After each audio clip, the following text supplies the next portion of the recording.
What happened to the next big three? After Drake, Kendrick, and Cole had their little Kurt Fuffle for the world to see, it made me think about what the future of hip hop was and why we didn't have a clear, definitive next big three. Who was going to take the torch, take the mantle, and take hip hop into the future? And at the same time of me having these thoughts, the tragic death of Jacksonville, Florida rapper Julio Fulio came across my timeline. A Jacksonville rapper who made numerous headlines over the last couple years was shot and killed overnight. And it all started to make sense. We killed the next big three. But that's the culture. These 6 deaths that I'm about to mention, I personally think ruined hip hop for the worst. Let's get off into it. Let's talk about it.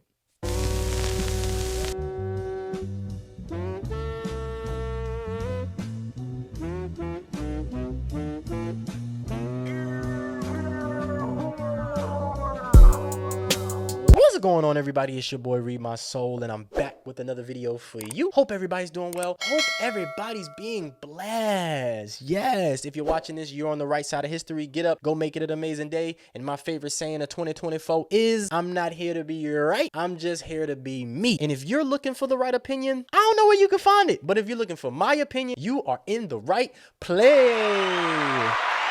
So shout out to all you folks out there. Today's topic of conversation is a little bit more somber than I would like, but I think it's something that has been on my mind for a while, so I have to talk about it. As a hip hop head, man, I love hip hop, and I just want to say before I get started, RIP to all those that lost their life in hip hop, whether it was being murdered or it was a heart attack or whether it was an overdose. RIP to all of those that lost their life in hip hop. Going all the way back to the first hip hop death being Scott LaRock, all the way up into the last hip hop death being Julio Fulio, man. So at the time of me editing this video, the most recent hip-hop death was Rich Homie Quan. So I just want to take this time out to say rest in peace to Rich Homie Quan. Prayers up to his family, to his fans. He definitely had a big impact on the hip-hop community and the hip-hop culture in general. One of the few artists that had a song and a dance named after him. You know, Hit the Quan was amazing. It definitely hit the culture. One of my favorite moments from Kendrick was when him and Terry Crews was hitting the Quan. You know, what he did with Lifestyle and Rich Gang and Young Thug was monumental, and that's gonna be remembered in hip-hop history forever. So rest easy to Rich Homie Quan, man. Walk through some type of way. He definitely left a huge impact on the hip-hop community, and that's what this video is about, is the deaths that I felt as though negatively affected hip-hop. Who knows what Rich Homie Quan could have done in the future. He was only 34. He had plenty of life left to live, and I just want to pay my respects to him, man. Hip-hop lost another angel, man, and rest easy, Rich Homie Quan. RIP. Prayers up to his family and his friends. Peace. Let's get off into it, man. The first artist I would like to mention, even though I wasn't a huge fan, I understood his impact, is Juice WRLD.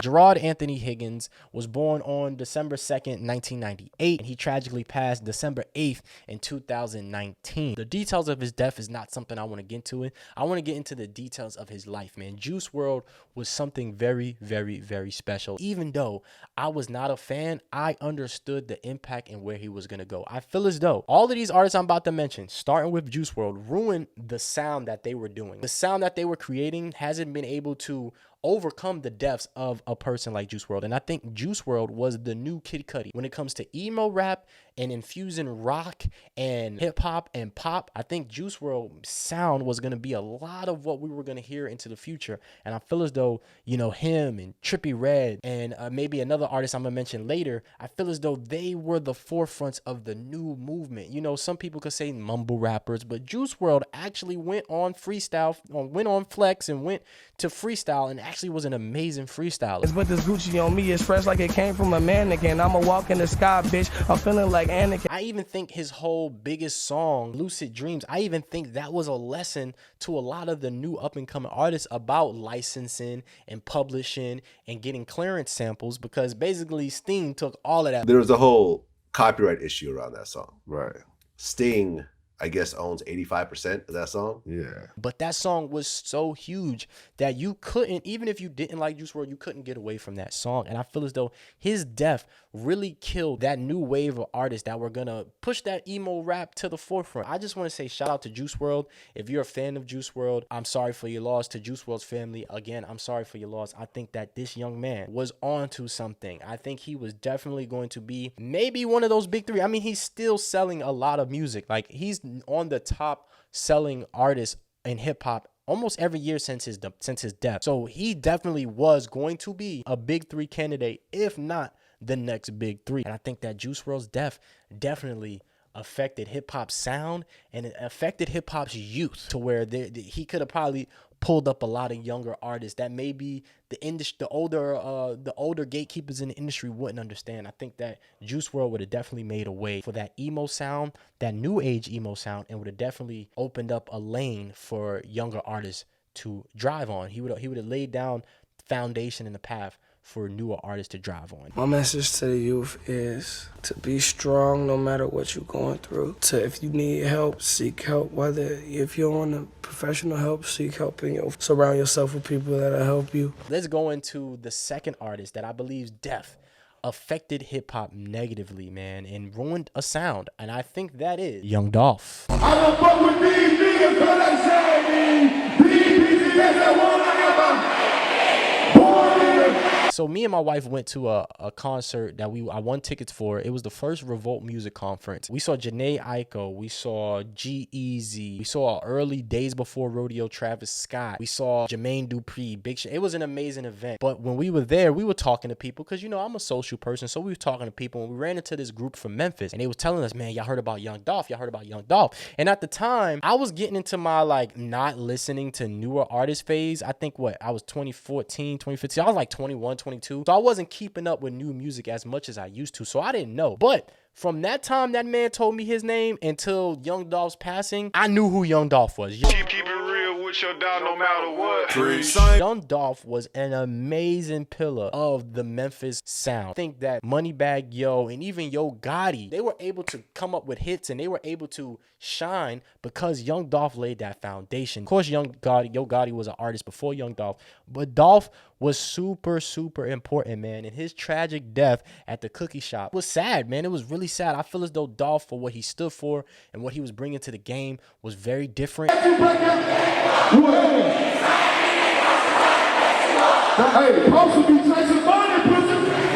Of course, we already know about the beefs he's had. I don't want to talk about the beefs and the negativities. I think that Dolph's sound definitely put Memphis on, and I think that Glorilla and CMG are definitely getting the benefits of the foundation that Young Dolph laid down. Young Dolph was just an amazing artist, man, for what he stood for, his interviews. When you were doing something like in this category of work, you know what I mean, like entertainment, you know what I'm saying, like it's just certain stuff you can't be too open, you know what I'm saying? Yeah. Because it's like it'll cost you. Cut It, all his singles and all his hits, dude. I mean, if you don't work, He a fucking leech. that song, it still plays on the radio today. It still sounds amazing. And, you know, I feel bad for just the South in general, because I feel as though a lot of what he was doing is what the Southern music started to turn into. Of course, we could say Yo Gotti and those guys, but I think Young Dolph was that new, fresh sound, man. And I'm a huge fan, man. I'm still a huge fan. I still like to watch a lot of his interviews. I mean, they shot at him 100 times. He was a survivor for a while, and then, you know, eventually caught up with him. And when I say that the culture killed these people, the culture killed Young Dolph. The Memphis culture, the hustle culture, making easy money, pimping in style, that kind of culture, that swag. Another peer's been executed, history repeats again. That culture killed him, man. And I hate that, you know, young black men, you know, these are our examples. But that's the culture. I don't know. I just feel as though Young Dolph, had he still been around, man, Memphis would have probably been doing way more than what they're doing now. And he'd have been able to open up a lot of doors for younger artists. I think Dolph's music it speaks for itself, man. Dolph was an amazing individual on the court and off the court. And, you know, RIP to the man. He could have been something really special. He was really special. Dolph was really special, man. Just the motivation for everybody to get up, wake up, and go and get it. Know what I'm saying? Like, to get their hustle on and take it as far as they can go through the roof with it. Let's get off into the third artist. Something that's a little special, something that's a little closer to home, and that is Pop Smoke.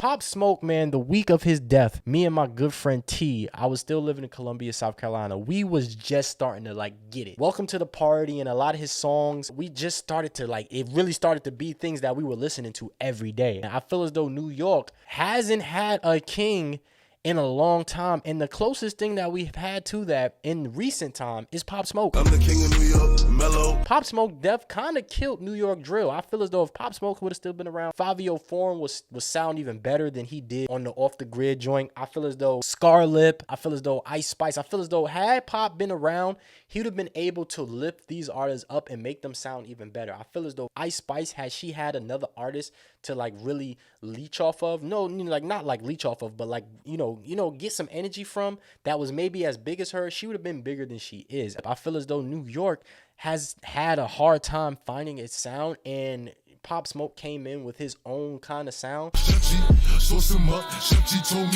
And he's made so many hits that it just hurts my heart for New York and just hip-hop community in general, because we had somebody, like we really had a superstar, man. The way his hooks were, his voice, he definitely had that voice, you know what I'm saying? All them hating ass niggas talking to them niggas, stop it. He said, yeah, you got a voice that control people.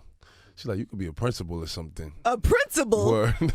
He had the look, he had the girls, he had the streets. Pop was definitely a contender for the next big three. If not, probably definitely could have been the big three. Mellow, I love all his songs. The post-posthumous album that 50 Cent did. That boy 50 took Pop Smoke's posthumous album, Shoot for the Stars, Aim for the Moon, into his own hands. Freaking amazing. I'm talking about hits on top of hits on top of hits. And I feel as though after his passing, man, New York just hasn't been the same.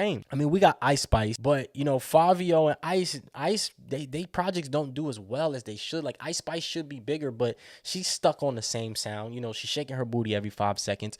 So New York is in desperate need of a superstar, man. New York has been struggling for years, man. Everybody else, Atlanta, the West Coast, we don't have a producer and we don't have a sound. You know what I mean? Like A Boogie with the Hoodie is not really doing it. We had Tekashi. Like the things that have come out of New York in recent history has been kind of embarrassing. I'm not gonna lie. Pop's tragic demise, he died from the culture. But that's the culture. Somebody saw his location, wanted his watch, wanted his fame, whatever he was doing, and they killed him. And of course, Adam 22 does an interview with the guy that killed him, and it's just like another L for the culture. In a land where hurt people hurt more people. Fuck calling it culture. I feel as though New York sound, we lost the whole sound. Like that kills hip hop's future, because we lose a whole regional sound that was bubbling, that was popping, that was just now starting to really hit the scene. And you know, no matter how much an artist has recorded during their lifetime, when they pass away, man, it's just day by day, the impact just dwindles to nothing. So young too, man. A lot of these artists passed away before they even had ability to get in their prime. Pop Smoke died at 20 years old and was only active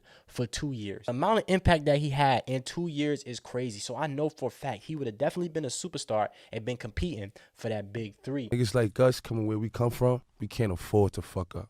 We can't afford to slip up, make no mistakes, you heard? Because they watching and they want us to. Let's go from one coast to the next coast. Y'all already know who I'm about to mention. This man is one of my favorite artists even before his passing. I feel as though a lot of people started paying attention to this man when he passed away, and that is Nipsey Hussle, man. I'm prolific, so gifted. I'm the type that's gonna go get it. No kidding. You know, what made me think about Nip was at the pop-up. When Kendrick did the pop-up, you know, it made me really miss Nip, and it made me miss the West Coast sound of music. It made me miss the DJ Mustard beats. And I feel as though Nipsey had carved out a different lane, maybe more so than any other LA artist in a very long time, even maybe more so than Kendrick. Nipsey embodied Crenshaw. Nipsey embodied LA. It's where I grew up at. It's really like where I spent a lot of my time as a youth.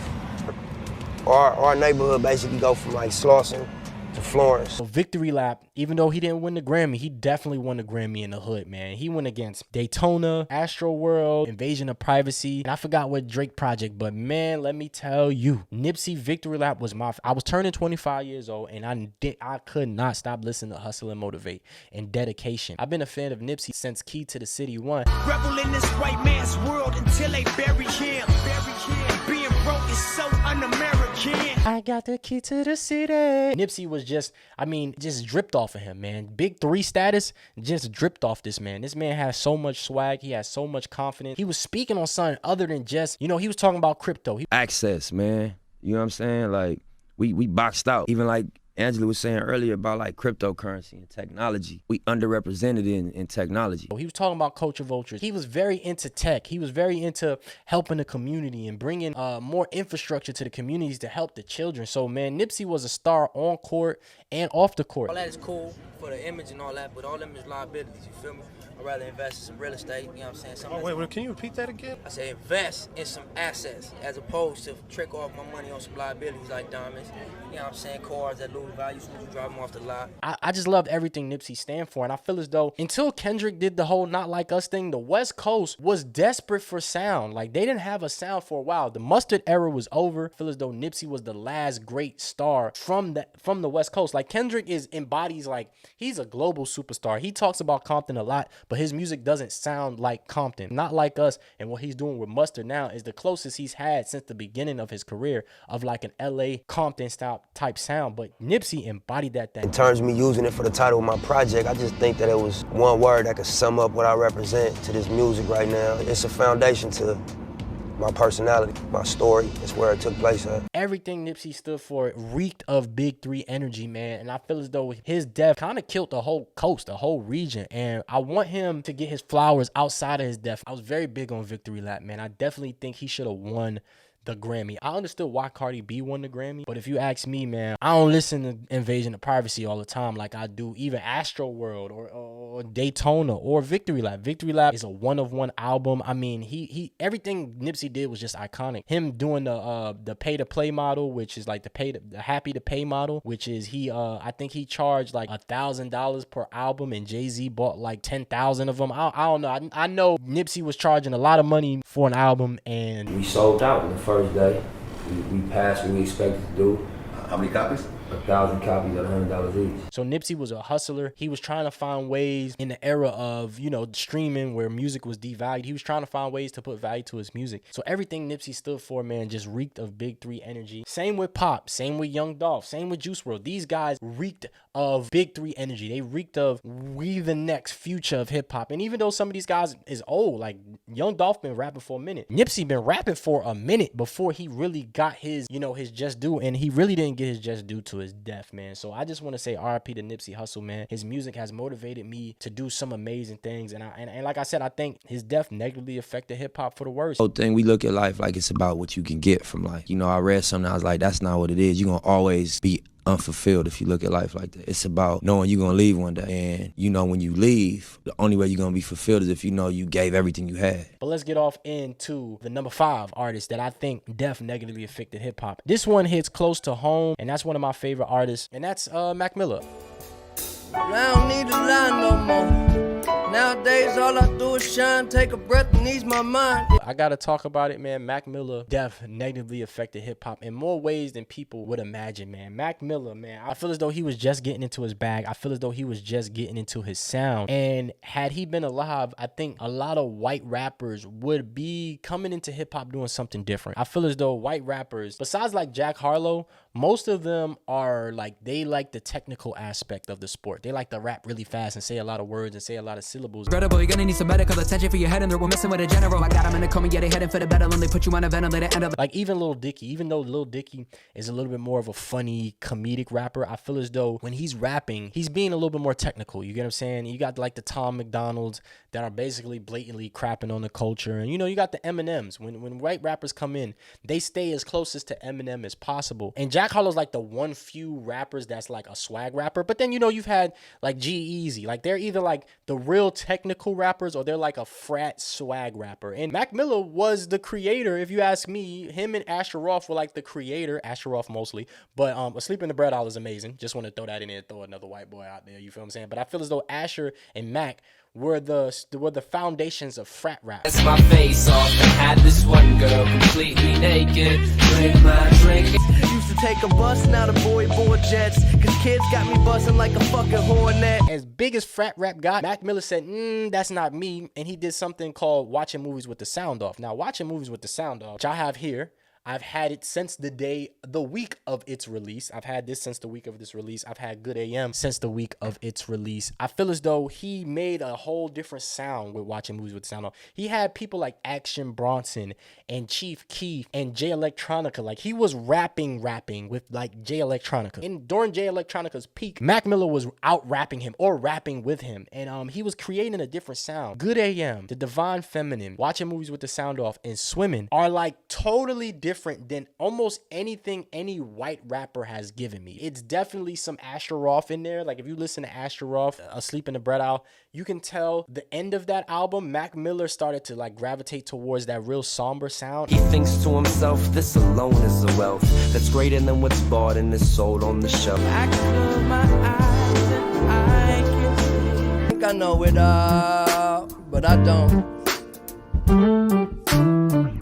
Why you always at the mall when you're broke? And he started to create a sound for himself. He started to hang out with TDE, Ab-Soul. 20 racks to the cover, 30 racks to say cool things about me when they talk to me. He started to do songs with Ty Dolla $ign and Innocent Paak. Like, he was creating a different lane that white rappers could have kind of went down to. And dude was really dope, man. Mac Miller, he is probably one of my top 5 favorite rappers just because his music, I felt in West Virginia. Like, some of his songs give me goosebumps thinking about, because like 2009 is probably one of my favorite Mac Miller songs because I went through something crazy in 2009. Mine now, stay inside the lines. It ain't 2009 no more.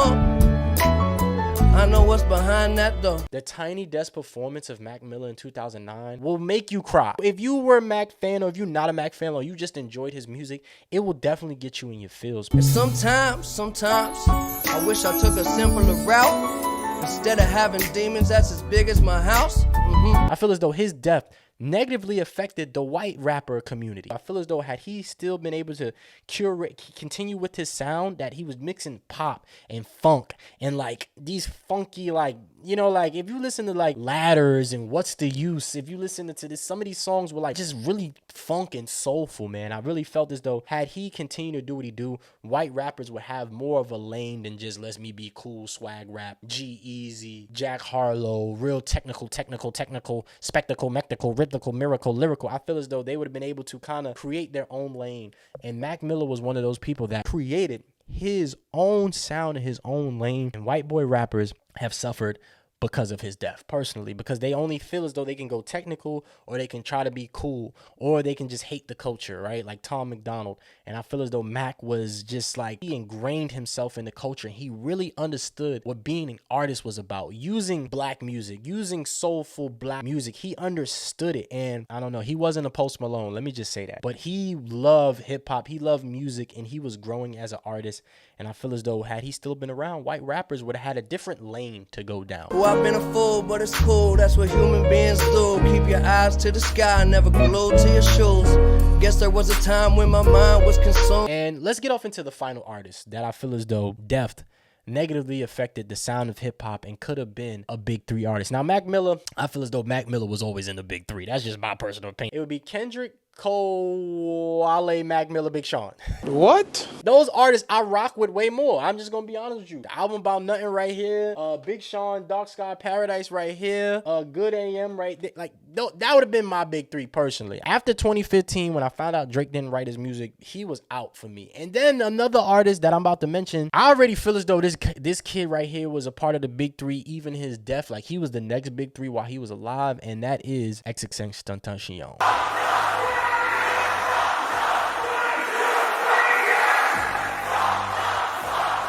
I'm a huge fan of XXXTentacion. From the moment he came out and I heard about Drake stealing his flow on the KMT, I started to listen to him. I started to pay attention to him. I feel as though Question Mark and 17 are some of the best projects in hip-hop history. Spotlight, moonlight, nigga, why you tripping, get your mood right? Both albums went #1. For one, the boy was a superstar, and he kind of cracked the formula of the short music. Like, music was already shorting itself down, but when 17 and Question Mark went #1, I feel as though he cracked the formula. I feel as though he cracked the code, and once he started making those short albums, it made other people start making really, really short albums. Like, Kanye made 7-song albums right after that. And I felt as though that made the replay value go up. I felt as though the real short songs that X was putting out made me want to listen to him more and more and more. I was very unstable mentally at the time. A lot of self-deprecation, a lot of self-destruction, anxiety, a lot of feeling unworthy. And I went through some things during that time. Shout out to my people that have ever been to 6 North up in Brooklyn. Picture right here was made to me by a person that was in 6 North. Keep that very special to me. Maybe one day we'll talk about that a little bit more in depth. But X music definitely came at a time where my mental health was maybe the worst it's ever been in my life. I always struggled because I came up in poverty, came up in a single parent home. Dad was in and out of my life. A lot of death, a lot of destruction, a lot of violence. Just growing up in New York City was, was tough. You know what I'm saying? It wasn't the crack epidemic, but it was the aftermath of the crack epidemic. You know what I mean? So it was a lot of uncertainty, a lot of unrest, 9/11, the housing crisis, the 08 crisis, Obama, racism. It was a lot of things going on in my life, and it just hit at one time. I would ignore it. I was a happy person. Hit at one time, and listening to 17, I definitely knew it was something wrong. I started to seek out help then. You need to increase your self-love. You need to increase the amount of time that you spend with yourself. Get off of the cell phone. Get off the fucking internet. Be a person and learn how to love yourself, so that way we can end this cycle of destruction. We can end this cycle of hate. And X Music did this for a lot of people. I feel as though X Music did this for a lot of people. He was very experimentational. I think his music, you really couldn't place a thumb on it. Being from Florida, okay, hold on. Being from Florida, you couldn't really tell that he was from Florida. He had his own definitive sound. I really think that X was amazing, man. It's so much I could say about him, but the dude was definitely Big 3 energy. The dude's sound was amazing. And controversy aside, this man's dead. I don't want to talk about the negative things that he was going through, but I think that his death definitely affected hip hop negatively. And he's definitely closer to that Juice WRLD mumble rap SoundCloud rapper, to where they could have definitely helped the next generation find its sound. Why hip hop doesn't have a sound is because all these artists died. All these artists were different artists. They were all individuals. They were all doing their own style they were doing their own styles and doing their own sound. Once those sounds went away, all we got was Drake. All we got was the same sound. Now everybody try to sound like Detroit drill. Everybody's doing Afro beats, Detroit drill, or a remake of an older song. And I'm not even saying like sampling. They're like remaking older songs. So I feel as though artists like XXX, had they still been around, they would have curated different artists. They would have made artists think differently. They would have made artists get out the box. But because they died so young, like these dudes died super duper young. XXX was not that old. The man was only 20 years old. He was barely 20 years old, man. He was just turned 20 years old, man. He was still 20 years old. So I could imagine if he was able to stay around longer to curate his own sound. So that's the things that I want to talk about today, man. I know this was a long-winded video, but leave your thoughts in the comment section, man. I wanted to talk about these artists because these deaths definitely hindered hip-hop sound and its future, to where now, what's the next big 3? Tyler, Travis, JID, and Travis been out for a while. Tyler's been out for a while. Like, you know what I mean? A lot of these artists are older. So where's the next generation? What's the future? Is it all Lottos, Ice Spice, Glorillaz, Sexy Reds in them? Are the women taking over? Is the big 3 women? This is a type of a conversation I like to have. Like I said, I know it's been long-winded. I didn't really want to give you facts. I just want to kind of give you my opinion, give you my thoughts. And these are not essay style videos. I know they may be marketed as such, but this is just me giving my opinion, giving my thought. Yeah, man, I miss all the artists that I mentioned.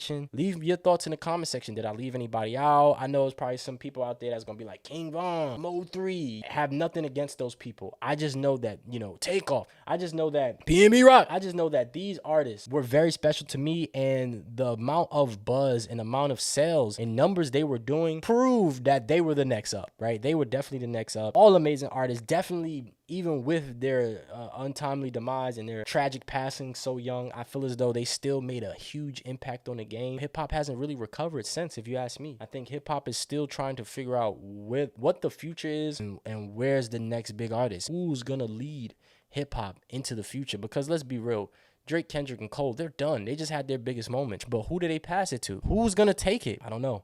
I think the people that could have took it all tragically passed away. We killed the next big three as a culture.